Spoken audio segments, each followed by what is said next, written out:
Haideți să vedem ce mai fac doctorii de la Clinica Roboților. Andrei a zâmbit. Ce, Andrei, n-ai licența de medic încă? În curs de formare? Da.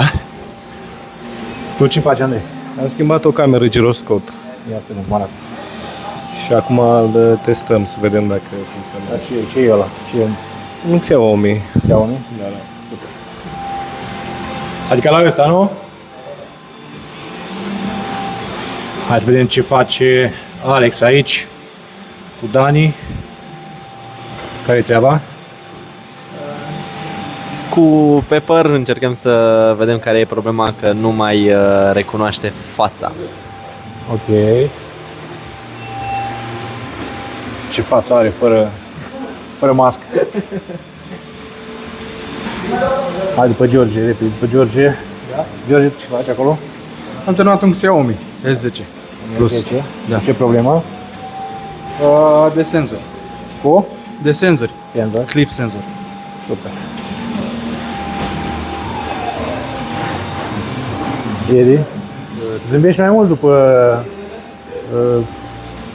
țuica aia. Da, da, da. Ce faci aici? Testez un Ecovax X8. E Ecovax-ul ăla de azi. Da, da. Da. Super. Edi, tu ce faci? Prepar un Beko. Un? Beko. Da. Beko. Ăștia ce fac? Luptă aici, toți trei? Se iubesc.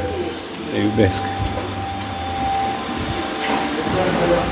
Florin lipsește astăzi, a răcit și i-am umplut masa.